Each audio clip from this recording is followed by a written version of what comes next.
ধর্মরাজ যুধিষ্ঠির রাজ সিংহাসনে বসবেন, অভিষেক হবেন। তখন ধর্মরাজ বললেন, হে ভাতৃকুল, কাকে বললেন? ভীম, অর্জুন, নকুল, সহদেব ভাইদেরকে ডেকে বললেন, দেখো আমাদের হলো ধর্মরাজ্য, তাহলে আমরা বহু কষ্টের পর আমরা আমাদের ধর্মরাজ্যকে আবার প্রতিষ্ঠা করতে পেরেছি। আমাদের রাজ্য, আমাদের হারানো সম্মান মান আমরা ফিরে পেয়েছি। কিন্তু তোমরা লক্ষ্য রাখবে, আজ থেকে আমাদের ধর্মরাজ্যে যেন কোনো অধর্ম, কোনো ক্রিয়া বা কার্যকলাপ কখনো না হয়, এটা তোমরা খেয়াল রাখবে সদা সর্বদা। চার ভাই অর্জুন, নকুল, সহদেব বলেন, হে মহারাজ, তাই হবে। তাহলে আগামীকাল প্রত্যুষে তোমরা চার ভাই রাজ্যের চারদিকে রওনা হয়ে যাও এবং দেখবে আমাদের ধর্মরাজ্যে যেন কোনো অধর্ম বা ব্যভিচার কেউ করতে না পারে। পরের দিন কি করলেন না, অত প্রত্যুষে উঠে অর্জুন, নকুল, সহদেব, ভীম তারা স্নান আদি সেরে আহ্নিক আদি করে তারা কি করলেন, যে যার মতো চারখানা রথ নিয়ে বেরিয়ে গেলেন। অর্জুন যে রথে নিলেন কপিধ্বজ রথ নিয়ে, তিনি চললেন দক্ষিণ দিকে, ভীম চললেন উত্তর দিকে, নকুল সহদেব পূর্ব পশ্চিম। তো অর্জুন আজ রথ নিয়ে রাজপথে যখন তিনি এগিয়ে চলেছেন, দেখছেন তার রাজ্যে যেন কেউ কোনো অধর্ম কোথাও না করতে পারে। এমন সময় দেখছেন সেই রাজপথ দিয়ে সাতজন অতীব সুন্দরী, অস্পরার মতো সুন্দরী ললনা, তারা হাস্য পরিহাস করতে করতে দেহে বিচিত্র অলঙ্কারে বেশ ভূষিত হয়ে তারা আসছেন ওই পথ দিয়ে। অর্জুন কপিধ্বজ রথখানা নিয়ে ওই সপ্ত ললনার কাছে গিয়ে দাঁড়ালেন, বললেন, হে ললনাগণ, তোমরা কে, তোমরা কারা, আত্মপরিচয় দান করো। দেখো আমি তৃতীয় পাণ্ডব অর্জুন, আর আমাদের রয়েছে ধর্মরাজ্য। মহারাজ যুধিষ্ঠির তিনি রাজ অভিষেক হয়ে তিনি ধর্মরাজা প্রতিষ্ঠা করেছেন। দেখো আমাদের রাজ্যে আমরা এমন কোন অধর্ম কার্য বা পাপ কার্য কেউ করবে, আমরা তাকে আমাদের রাজ্যে সেই পাপ কার্যকে স্থান দেব না।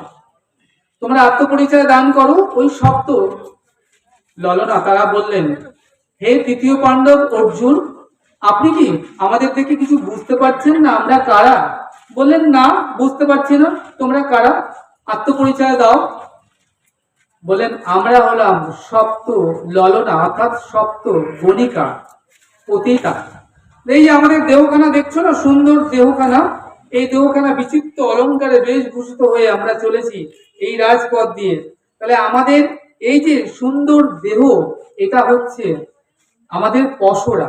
আমরা এই পসরা বিক্রি করব সুন্দর যুবকের কাছে, তার ফলে যে অর্থ রোজগার হবে সেই অর্থ দিয়ে আমরা উদরের ভরণ পোষণ করব। অমনি অর্জুন রথখানা নিয়ে সামনে দাঁড়িয়ে বললেন, হে সপ্ত ললনা, হে পতিতাগণ, তোমরা অতীব হীন কার্যে রত, তাই তোমরা মৃত্যুর জন্য প্রস্তুত হও। আমি তো তোমাদের আগেই বললাম, আমাদের হলো ধর্মরাজ্য, আমাদের ধর্মরাজ্যে কোনো হীন কার্য, কোনো অপরাধ, কোনো অন্যায় আমরা স্থান দেব না, তাই তোমরা মৃত্যুর জন্য প্রস্তুত হও। অর্জুন যেই বাণ রেডি করলেন ওই সপ্ত গণনাকে হত্যা করবার জন্য, সপ্ত ললনা বললেন, হে তৃতীয় পাণ্ডব অর্জুন, আপনি তো আমাদেরকে বধ করবেন, একটু দাঁড়ান। সামনে তাকিয়ে দেখলেন প্রবাহিনী গঙ্গা বয়ে চলেছে। সপ্ত ললনা তারা কি করলেন না, ওই প্রবাহিনী গঙ্গাতে গিয়ে স্নান করে তারা হাস্য পরিহাস করতে করতে অর্জুনের রথের সামনে দিয়ে চলে যাচ্ছেন। অর্জুন বললেন, হে ললনাগণ, তোমাদের সাহস তো কম নয়। আমি বললাম তোমরা হীন কার্যে, পাপ কার্যে রত, তোমাদেরকে আমি হত্যা করব, আমাকে দাঁড় করিয়ে রেখে তোমরা চলে যাচ্ছ যে হাস্য পরিহাস করতে করতে, মৃত্যুর জন্য তোমরা প্রস্তুত হও। সপ্তলনা বললেন, হে তৃতীয় পাণ্ডব অর্জুন, আপনি আমাদেরকে মারতে চান কেন? আমাদের অপরাধটা কি? অপরাধটা বুঝতে পারছো না? তোমরা যে হীন কার্যে রত, পাপ কার্যে রত। বলেন, ও এই কথা, আমরা পাপ কাজে রত ছিলাম, আমরা হীন কাজে রত ছিলাম, আমরা পাপীয়সী ছিলাম। হে তৃতীয় পাণ্ডব অর্জুন, আপনি কৃষ্ণ সখা হয়ে এত জানেন আর এটা জানেন না? ওই দেখুন প্রবাহিনী গঙ্গায় গিয়ে আমরা যে ডুব দিয়ে স্নান করে এলাম, আমাদের সকল পাপ এখন আর আমাদের দেহে নাই, সব ওই প্রবাহিনী গঙ্গার জলে। তাই আপনাকে যদি হত্যা করতে হয় তবে আমাদের নয়, ওই প্রবাহিনী যে গঙ্গা, গঙ্গা মাতাকে হত্যা করুন। অর্জুন চিন্তা করছেন এরা তো ভুল কিছু বলে নাই, তাহলে এরা পাপীয়সী ছিল, গঙ্গায় স্নান করা মাত্র সব পাপ ধুয়ে এসেছে। তাহলে অর্জুন কি করলেন না, রথ কপিধ্বজ রথখানা ঘুরিয়ে গঙ্গার কাছে গিয়ে যে ধনুর বাণ রেডি করেছেন, রক্তিম আঁখি তাকিয়েছেন, অমনি গঙ্গা মাতা শ্বেত বস্ত্র পরিহিত হয়ে উঠে এলেন। বললেন, হে তৃতীয় পাণ্ডব অর্জুন, তুমি আমাকে স্মরণ করেছো কেন? বললেন, এই যে সপ্ত ললনা দেখছো না, এই যে এগিয়ে যাচ্ছে, চলে যাচ্ছে হাস্য পরিহাস করতে করতে, তাহলে এরা মহাপাতকী, মহাপাপীয়সী। তাই এরা কি করেছে, ওই গঙ্গায় স্নান করে সমস্ত পাপ ধৌত করে এসেছে। তাই এখন সমস্ত পাপ গঙ্গা আপনার বক্ষে। তাই আমাদের হলো ধর্মরাজ্য, তাই আমরা আমাদের রাজ্যে উপর দিয়ে গঙ্গা প্রবাহিত হয়ে চলেছে, আমাদের রাজ্যে পাপ প্রবাহিনী গঙ্গাকে রাখবো না, তাই আপনি মৃত্যুর জন্য প্রস্তুত হন। গঙ্গা বলছেন, ও এই কথা যখন বলছেন, এমন সময় নিষ্কিঞ্চন সাধু বৈষ্ণব কৃষ্ণনাম করতে করতে প্রভাতে গঙ্গাতে গিয়ে ডুব দিয়ে করোয় জলটা ভরে নিয়ে তিনি কৃষ্ণনাম করতে করতে চলে যাচ্ছেন। অর্জুন বললেন, হে গঙ্গা, মৃত্যুর জন্য প্রস্তুত তো? বললেন, আপনি আমাকে মারতে চান কেন? আমার অপরাধটা কি? বললেন, এই যে বললাম সমস্ত পাপ আপনার বক্ষে, তাহলে আমরা পাপ প্রবাহিনী গঙ্গাকে রাখবো না আমাদের রাজ্যে।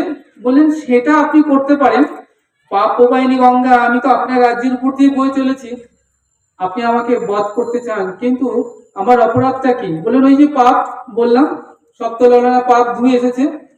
বলেন, হ্যাঁ, আমার বক্ষে পাপ রেখেছিল ধুয়ে। এই জগতের যারা মহাপাতকী পাপীয়সী, তারা যখন গঙ্গা স্নান করে আমার বক্ষে সকল পাপ ধুয়ে বিশুদ্ধ হয়ে যায় ঠিকই, কিন্তু আমি এখন আর আমার বক্ষে পাপ নাই। বললেন, নাই কেন? পাপ কোথায়? বলছে, ওই দেখুন নিষ্কিঞ্চন একজন সাধু, একজন বৈষ্ণব যখন প্রভাতে কৃষ্ণ নাম করতে করতে গঙ্গায় স্নান করলেন, করে চলে যাচ্ছেন, এখন আমার সকল পাপ এখন ওই নিষ্কিঞ্চন বৈষ্ণবের অঙ্গে। তাই যদি মারতে হয় আমাকে নয়, ওই নিষ্কিঞ্চন বৈষ্ণবকে হত্যা করুন। বললেন গঙ্গা যে, হে তৃতীয় পাণ্ডব অর্জুন, আমি যখন স্বর্গে ছিলাম, আমার জন্ম হয়েছে গোবিন্দ পাদপদ্ম থেকে। তা আমি যখন মর্তে এলাম, ভগীরথ আমাকে আহ্বান করে মর্তে নিয়ে এলো, সে সাগর রাজা 60,000 সন্তানকে উদ্ধার করবার জন্য। তখন আমি বললাম প্রভুকে ডেকে, হে হরি, আমার জন্ম তোমার চরণ থেকে, তাহলে আমি তো মর্তবাসিনী হতে মর্তে চলেছি, তাহলে মর্তের জীব যখন আমার পক্ষে স্নান করে তাদের সকল পাপ ধৌত করে আমার পক্ষে রেখে যাবে, তাহলে এই যে এত পাপ, এর থেকে আমার মুক্তি কি করে হবে? তখন গোবিন্দ আমায় বলেছিলেন যে কোন নিষ্কিঞ্চন সাধু বৈষ্ণব যদি গঙ্গায় স্নান করতে যায়, তবে সেদিন তুমি সকল পাপ থেকে মুক্ত হয়ে যাবে। নিষ্কিঞ্চন বৈষ্ণবের পদধূলি যদি পড়ে গঙ্গার জলে, গঙ্গা পবিত্র হয়, ভাগবতে বলে। তাহলে আজকে বললেন গঙ্গা যে আমাকে নয়, যদি হত্যা করতে হয় ওই নিষ্কিঞ্চন বৈষ্ণবকে হত্যা করো। অমনি অর্জুন রথখানা ঘুরিয়ে নিয়ে বৈষ্ণবের কাছে গিয়ে বললেন, হে নিষ্কিঞ্চন সাধু, হে বৈষ্ণব, আপনি মৃত্যুর জন্য প্রস্তুত হন। বললেন, আমাকে আপনি মারতে চান কেন এই তৃতীয় পাণ্ডব অর্জুন? বললেন, ওই যে বললাম ভক্ত ললনা গঙ্গায় স্নান করলেন, তাদের সমস্ত পাপ গঙ্গায় ধৌত করে রেখেছেন, গঙ্গার সকল পাপ আপনি স্নান করা মাত্রই আপনার অঙ্গে চলে এসেছে। তাহলে আমাদের হলো ধর্মরাজ্য, আমাদের ধর্মরাজ্যে কোনো পাপের স্থান নেই, কোনো কি অধর্মের স্থান নেই। তাই আপনি মৃত্যুর জন্য প্রস্তুত হন। বলেন ও আচ্ছা এই কথা, একটু দাঁড়ান। অর্জুন বলছে বারে বাহ, ওই সপ্ত ললনা বললেন একটু দাঁড়ান, গঙ্গা দেবী বললেন একটু দাঁড়ান, নিষ্কিঞ্চন বৈষ্ণব আপনি বলছেন আমাকে তো হত্যা করবেন, একটু দাঁড়ান। অমনি নিষ্কিঞ্চন বৈষ্ণব কি করলেন, ওই গঙ্গা তটে বালু দিয়ে কৃষ্ণ নাম লিখে দিলেন, লিখে দিয়ে একটা প্রণাম করলেন, করে নামের মধ্যে নিজেকে গড়াগড়ি করে সমর্পণ করলেন। এবার যখন সমর্পণ করে চলে যাচ্ছেন, অর্জুন বললেন তোমার সাহস তো কম নয়, তোমাকে বললাম মৃত্যুর জন্য প্রস্তুত হও, তুমি চলে যাচ্ছ যে? বললেন আমার অপরাধটা কোথায়? বললেন ওই যে বললাম গঙ্গার সকল পাপ তোমার পক্ষে। বললেন হ্যাঁ আমার পক্ষে ছিল, এখন আর নাই। বললেন নাই কেন? বললেন আমি কি করেছি, ওই নামের মধ্যে সকল পাপ তাপ সমাপন করে দিয়েছি, তাই যদি হত্যা করতে হয় আমাকে নয় কৃষ্ণ নামকে হত্যা করো। অর্জুন দেখছেন ঠিক কথাই বলেছে। তাহলে অর্জুন চিন্তা করছেন যে কথাটা তো ভুল বলে নাই, তাহলে নাম আর নামই হয়তো আলাদা, নাম আর নামই এক নয়। তাহলে অর্জুন কি করছেন না, যখন তিনি ওই ধনুকটা দিয়ে কৃষ্ণ নামকে মুছে দিচ্ছেন, এমন ভাবে ধনুক ঘুরিয়ে ওই কৃষ্ণ নামকে মুছে দিলেন, আর যে কৃষ্ণ নামের অঙ্গে ওই বানটা দিয়ে যে তিনি মুছে দিলেন, অমনি কি হলো, ওই এক একটা আঁচড় এসে গোবিন্দের অঙ্গে এসে পড়ছে, আর গোবিন্দ বলছেন জ্বলে গেল, পুড়ে গেল, অঙ্গ জ্বলে যায়, অঙ্গ পুড়ে যায়। আজকে অর্জুন সেই বানটা দিয়ে কৃষ্ণ নাম মুছে দিয়ে ভাবছেন আজকে প্রথম দিন আমাদের ধর্মরাজ্য প্রতিষ্ঠা করবার জন্য আমরা রাস্তায় বেরিয়েছি, চার ভাই চারদিকে, আর আজকে আমি প্রথম দিন বেরিয়ে একটা কাণ্ড করেছি। তাই ধর্মরাজকে আগে বার্তাটা না দিয়ে আমার প্রাণ সখা গোবিন্দকে বলবো যেন আজকে রাস্তায় বেরিয়ে কি কি কাণ্ড করেছি, খুব খুশি হবে। তাই আজকে তিনি কি করলেন, রথখানা ঘুরিয়ে নিয়ে দ্বারকা চলে এলেন। এসে দেখছেন রাজমহলে বহু ভিড়, সকলে প্রণাম করছেন, কাঁদছেন। বললেন কি হলো, কি হয়েছে? দেখছেন পালঙ্কের উপর গোবিন্দ শয়ন করা আছেন, তার অঙ্গে চাদর, এবং চাদরটা রুধি রক্তে লাল হয়ে গিয়েছে। গোবিন্দ তিনি কম্পিত হচ্ছেন, বলছেন জ্বলে গেল, পুড়ে গেল, জ্বলে গেল অঙ্গ, হ্যাঁ ছটফট করছেন।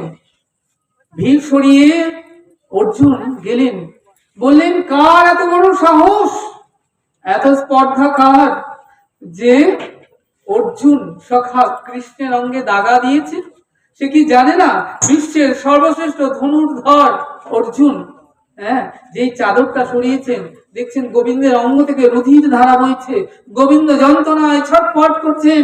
বললেন বলো বলো বলো সখা, কে করেছে তোমাকে, কে করেছে তোমার অঙ্গে এত দাগা দিয়েছে, একবার বলো সখা।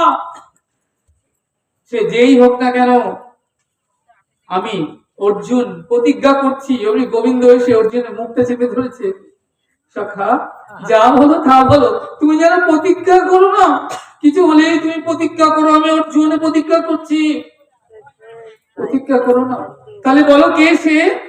বললেন সে আর কেউ নয়, সে তুমি। বললেন আমি আমি তোমার অঙ্গে দাগা দিয়েছি? বললেন হ্যাঁ তুমি দিয়েছো। বললেন ওই যে তুমি সকাল থেকে আজ এখন সন্ধ্যা পর্যন্ত ভাবো কি কি কার্য করেছো। অর্জুন চিন্তা করছেন, ওই রাজপথে বেরিয়েছি ধর্মরাজ্যের রক্ষার্থে, সত্য ললনা যারা মহাপাপীয়সী পাতকী ছিল তাদেরকে হত্যা করবার জন্য। তারা বলেন একটু দাঁড়া, গঙ্গায় স্নান করে পাপ ধৌত করে এলো, গঙ্গাকে হত্যা করবার জন্য রথখানা নিয়ে গেলাম। গঙ্গা বললেন একটু দাঁড়াও। নিষ্কিঞ্চন সাধক স্নান করতে গেলেন, গঙ্গায় স্নান করে উঠে যাচ্ছেন। তারপর কি হলো না, তাকে বললাম হত্যা করব, হে নিষ্কিঞ্চন। সে বলে একটু দাঁড়াও। তারপর সে কৃষ্ণ নাম লিখে দিল বালুর মধ্যে।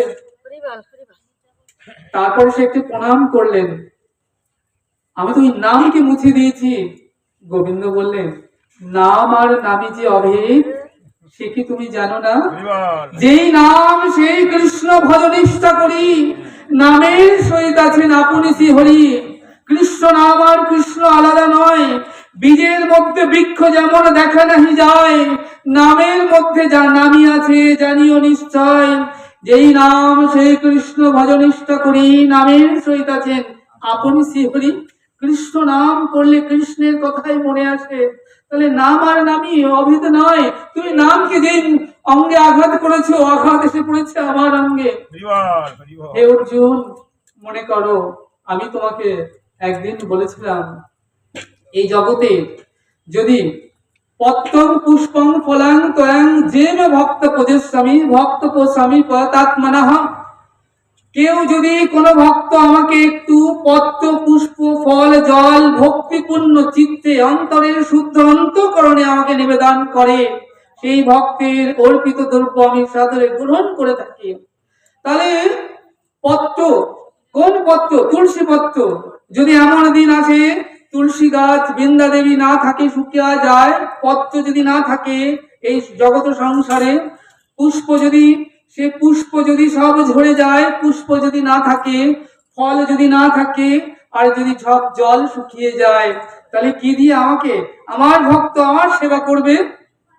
বললেন পত্র পুষ্প ফলাং ত্বয়াং। কোন পত্র? যদি তুলসী দেবী তুলসী পত্র না দেন তাহলে মনোভক্তি তুলসী পত্র। পত্র পুষ্প, এই হৃদয় পুষ্প থেকে বিশুদ্ধ, আর পুষ্প এ সংসারে দুটি নাই, যে হৃদয় কমল। কারণ তুমি যখন গুরু পদপত্র আশ্রয় করে ভক্তি মার্গে সাধন মার্গে যাবে, হৃদয় পুষ্পে যখন মধু জন্মাবে কৃষ্ণ কলি হয়ে, তখন তোমার এই হৃদয় এসে বসবে। তাহলে তুমি এসে বসবে ভাগবত আসরে, আর গোবিন্দ এসে বসবে তোমার হৃদয় বাসরে। এসে তাহলে কি হবে না, গোবিন্দ কি করবেন? হৃদয় পুষ্প থেকে মধু আহরণ করেন। তাহলে পুষ্পে যখন মধু হয়, পুষ্প কি ডাকে ও ভ্রমর এসো না, দেখো না আমার পক্ষে কত মধু? ডাকে না। বলি যেমন চলে আসে উড়ে এসে ফুলের বক্ষে বসে গুনগুন করে কত গান গায়, ফুলকে চুম্বন করে মধু আহরণ করে নিয়ে মধু খেয়ে মদমত্ত হয়, উড়ে যায়, উড়ে আসে। তেমনি জগতের যে ভক্তরা সাধন ভজন দ্বারা গুরু পদ্ম আশ্রয় করে যখন ভক্তি মার্গে রত হয়, তখন হৃদয় পুষ্প পুষ্পরিত হয়, আর সেই হৃদয় পুষ্পে যখন মধু সঞ্চারিত হয়, কৃষ্ণ অলি হয়ে এসে হৃদয়ে বসে মধু আহরণ করে, তখন ভক্ত কি অবস্থা হয় জানো? ভক্ত হাসে কাঁদে গায় হা কৃষ্ণ হা গোবিন্দ বলে ঘুমে ঘোরাঘুরি যায়। হৃদয় গৌর হরি হরি বল, হৃদয় গৌর হরি হরি বল, হৃদয়